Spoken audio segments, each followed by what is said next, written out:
I am here today with a special guest, Brent Keltner. He is author of the Revenue Acceleration Playbook. Brent, welcome to Founders Space Podcast. Hey, Steve, thrilled to be here today. It's been long in coming, and I'm really looking forward to the conversation. Yeah, and I have to let you all know that Brent and I go way back. We go way, way back. Brent is a good friend. We were in high school together. He's one of the smartest guys I know and most driven guys I know. We were on the wrestling team together, and he pummeled me because he's a much stronger guy and a better wrestler. So it's payback. It's the first year, you remember the first year you just get your butt kicked. Yeah, but you were doing the butt kicking and I was getting the butt kicked. So that's the difference. But it was an amazing experience. We've kept in touch over the years. Brent runs an amazing business helping businesses out, and he's going to tell you a little about this. So Brent, let's talk about your book. Let's start with your book. Yeah, great. Summarize your book and what your mission is. Yeah, the mission is to let salespeople, but go-to-market teams do better, win faster, right? Close more deals and have a lot more fun doing it. Very simple technique, which is we've all grown up talking about our product. We position our product on a website. We talk about our product. We pitch our product. We know our product's pitch deck. I know, like when anybody goes out for sales, they make their PowerPoint. It's all about the product. It's all about the product. We talk about having authentic conversations, which is just anchored on the buyer's why. Why did they show up for the call? If you get something they're working on, tell me more about what you tried, what's working, what's not working. We say the purpose of discovery is getting to a buyer success statement or a customer success statement if you're thinking about a new area. So just shifting our mindset that is not about our product, our successes, our company. It's about my buyer, the problems they're trying to solve, how we can help them have a more successful future. Just makes selling a lot easier. That makes sense because, a lot of us focus on what we're doing and we're passionate about the product. We know all the features. We want to dive into them and show them all these great features, but they might not care. Like the customer, like you could spend 20 minutes or 30 minutes on your PowerPoint and they're like glazing over. You're not hitting any of their pain points or anything. So give us an example of like how you would prepare to really pitch a customer using your strategy and walk us through that. Yeah, and so just to pick up on one thing you said, we always talk about buyer goals first, product second. It's not your product and your great product and all.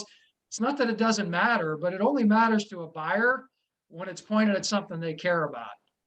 And so just starting that way, and I'll give you an example of Kirk Delario, who's the co-founder of Mainstay. And when I started working with them, they had 10 clients, much like, many of your early stage kind of growth entrepreneurs. And they had a transformational AI product to help colleges and universities with yielding students because they could personalize engagement at scale, send them exactly the right messages and resources. So they're more engaged, more of them come. They stay through the summer, less summer melt, and more retention. But they would show up and just talk about how wow their AI was and how many points of connection it could create and how powerful the knowledge base was behind it and how they could scale, and people's eyes would glaze over. And so then they just found Kirk would say he was a first generation student, very passionate about letting other first generation students, diverse students, helping them get into college. And he just said, and still we couldn't change the world until we stopped talking about our product and started understanding why our buyer was on the call. So they would just do a little bit of research on what were they working on yield and their data sets in higher ed. How are you benchmarking and what is their strategic plan? 15 minutes before a call, and then just invite a conversation first on these are the things we help colleges and universities on. Are you working on any of those? That's really important. And I think I want to say something to clarify this. A lot of us go, we get used to selling and we start to think all our customers are the same. They all need the same thing. So we know what they need. But what you're saying is you don't know. They're not all the same. Everybody has different problems or different ways of even viewing the same problem. And so take the time to figure out get inside your customer's head, basically figure out what's driving them nuts, because you may have 10 different features in your product, but there's one that really will nail it. And if you're just kind of glossing over all 10, you're not going to really hit it for them. Yeah, and 100% well said. There's another thing, right? That is honestly, when you just hear somebody and repeat back what they said, when you demonstrate active listening skills, you build trust. People want to spend more time with you. So now to stay with Kirk, I mean, when they would just show up and say to Georgia State, hey, I understand that you're really looking at trying to recruit more diverse students and helping them with first year retention. And then the VP of sales say, yeah, that's a big pain point for us for X, Y, and Z reason. Now, when you talk about your product, hey, I understand that first generation students from diverse backgrounds is a priority. This is what happens when you can personalize at scale with them. So I'm just playing back your words, right? Yes. But exactly. You're going to be a lot more engaged when I just listen and play back your words about why you're here today. Yes. And the fact that you let me talk first is a huge psychological win for selling, right? Because most people end up selling themselves. It's not somebody else who's selling them. So we make that mistake, like you're going to sell your customer. Really, you sell your customer by by understanding your customer's needs and allowing them to see the solution in what you have. 100%. And so one very simple strategy for your audience to know if you're moving in this direction is, how often do you early on in the call say, I hear you say, I understand you are, I understand what your priorities are, right? It's just a very simple recap technique. When you talk about your product, if you can't say, I heard you say, or I understand this is a priority, so I'm sharing that, you're product pitching. Yeah. So you can't recap your product pitching. So what does your PowerPoint look like or do you just not even use a PowerPoint when you go in to sell? I use a PowerPoint in a second call.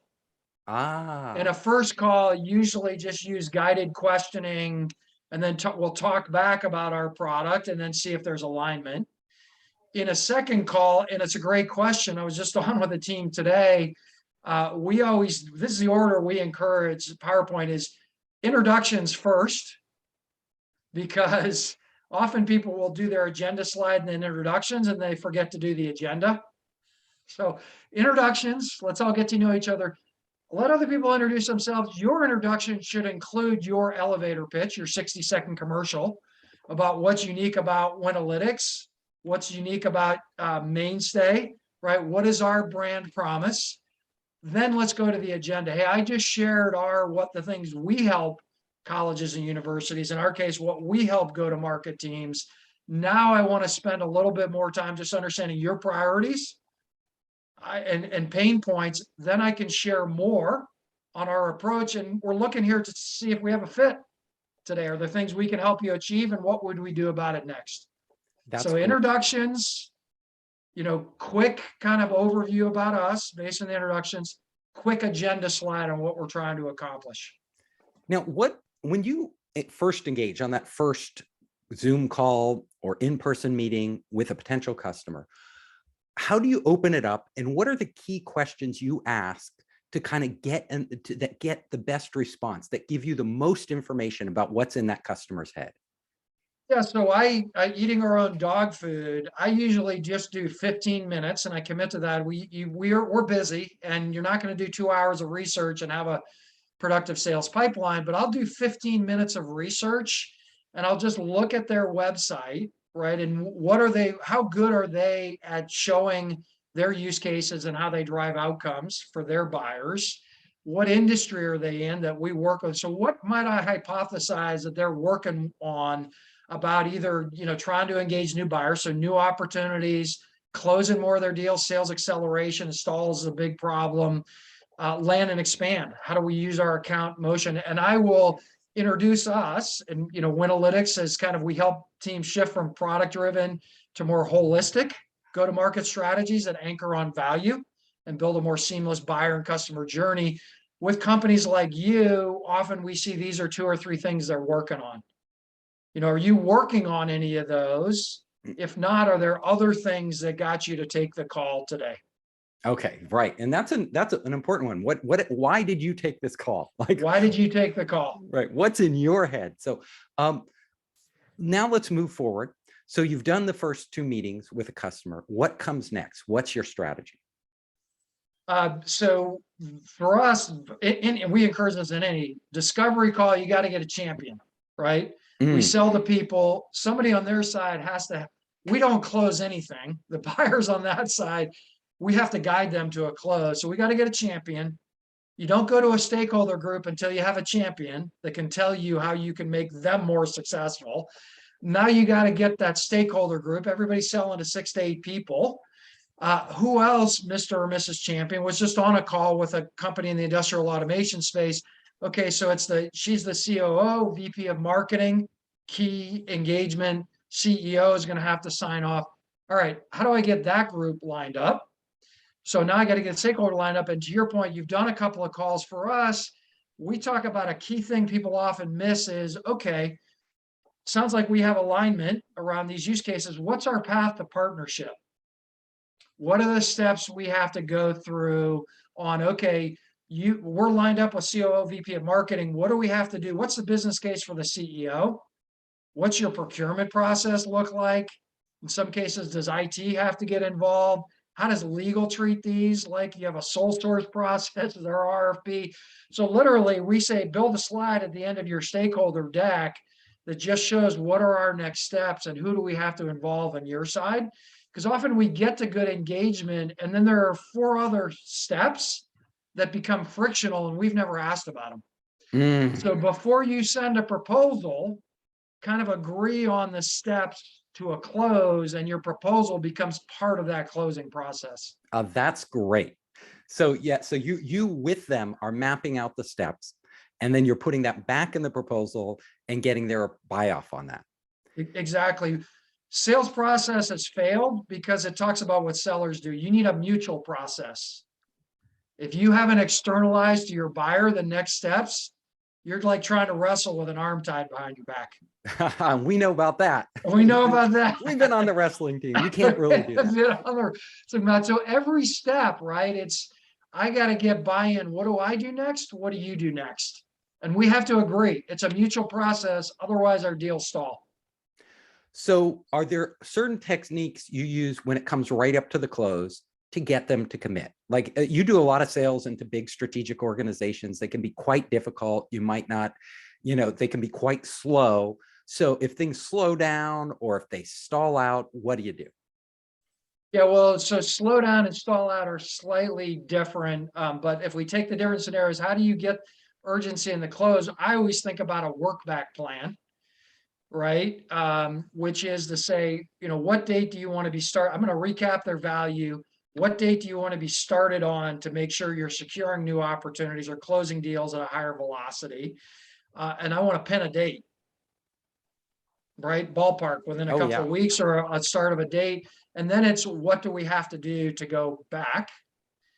So that's one scenario, how to build velocity to the close. The other scenario is it's slowing down, right? Or kind of stalling. Usually there you need to just reconfirm value. I mean, I just sent an email last night and I think this deal is going to die where we don't have budget approval from the SVP. It's one of his VPs that would have to be the champion. And I just sent him an email and I said, we talked about getting together to build a proposal and an ROI case. Does that still make sense to you? Yes. And my guess is he's not going to respond, but I need him to say, yes, I still see that value to spend a lot more time on it. Yes, because if you're not getting that confirmation, you're wasting your time. If you're not getting that confirmation, for whatever reason, they just, they were never serious in the first place. Another thing takes priority and you don't have visibility into that unless you ask. 100%. You got to ask directly and transparently. And so we say, use the last 10 minutes of every call on exactly this. Like, this is what I see as the fit. Do you see that? And then what do you need to do about it next? What do I need to do about it? Get those commitments in real time with the person in front of you and get a next calendar date pinned to the calendar. And when you say pin that date, Do you pin aggressive dates on your end, or do you have them set the date? I don't, I mean, we're going to work to their calendar, but Yes. I'm not going to get off the phone until we have an agreed on calendar date. Okay. So you And I want a was date. just, let's call it, What if the date is way off and, it seems really like it's way too far away? What do you do then? I would still I would still pin a calendar date. There's an example of a learning and development company. They sell into Series 6, Series 7 into corporations. And I know the guy's interested on the right time. I mean, we have been kicking this out, right? 60 days at a time. And just because he hasn't got his budget, he's got budget, he hasn't got the use case lineup. And I just say to him every, time, I'm like, are you still interested in investing in a training and coaching service like ours around revenue leadership? So I think it's okay. But if things are stalling, you got to come back and confirm they still see the value and give them an option to say no. And as soon as they say no, flush it and move on. Yeah, that's a really good advice. One of my best sales mentors that I ever had a phrase, and he said, push for a no. Like, if you're not getting a yes and you're asking these questions, then, push them to give you a no, because like you said, you can move on. Like, a lot of people don't want to give a no. They're sort of passive aggressive. They've decided they don't want to do it, yet they just want to hang in this limbo area, which is it's immensely frustrating. Is immensely frustrating. And a version of what you just said, I like push for a no, is second best answer is no. It is. Because you can move on. Yeah, anything in between doesn't help you at all. No. You're expending time and energy on something that probably doesn't exist. Yep. So can you give, in the revenue acceleration playbook, which every entrepreneur listening should be reading, because we all need to accelerate revenue, can you give a few more tips that entrepreneurs can walk away with and that will light up their mind? Yeah, I mean, if you don't know your customer stories, you should. Because what a lot of folks don't do, they have satisfied customers and they never ask them why.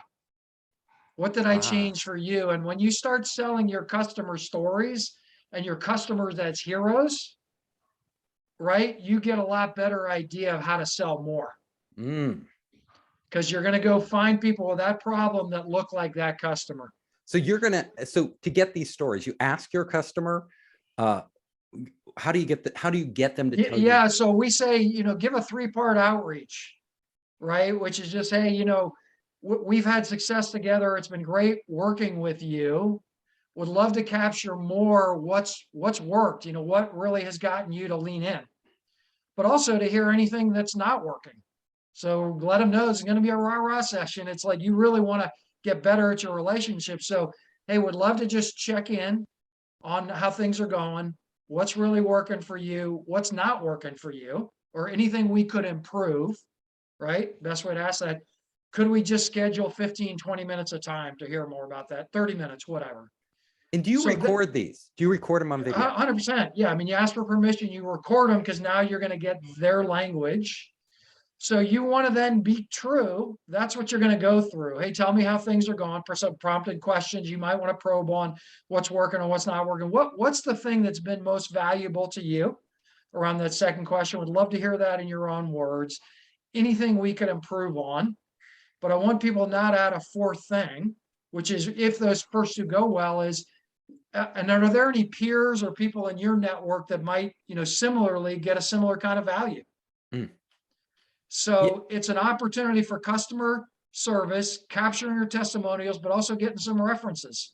Yeah. And I find getting the references after you've done a really good job is the best time, like right at the end, and not to wait too long, because people forget, when they have that really good feeling, that's the time to get the references. 100%. So know your customer stories, use it as a way of deepening your relationship with that customer, finding new people like them, and getting direct references. Yeah. And if you have those videos, I'm sure do you get permission from them to share those videos with other potential customers? Yeah, I mean, that's something we started probably a year ago. We call them plays in practice. And, we'll take a 2-minute snippet and then we put it on our website or we email it to other people. Not everybody's comfortable doing it, but the ones who are, it's just awesome, right? Right, because a lot of people want, you know, they're on the fence, they don't know, they're trying to choose between you and somebody else. And if you can just send them a few clips, you know, a few 2-minute clips of people just like them who used your service and are talking about exactly what it did for them, super powerful for closing. Yep. Yeah.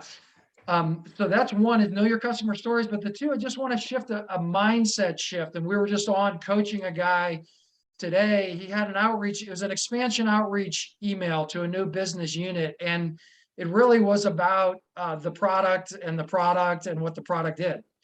And what we said is, hey, you just told a really great story about an internal champion that is getting a lot of value. And this is what they said. And you also know a couple of peers that are like them.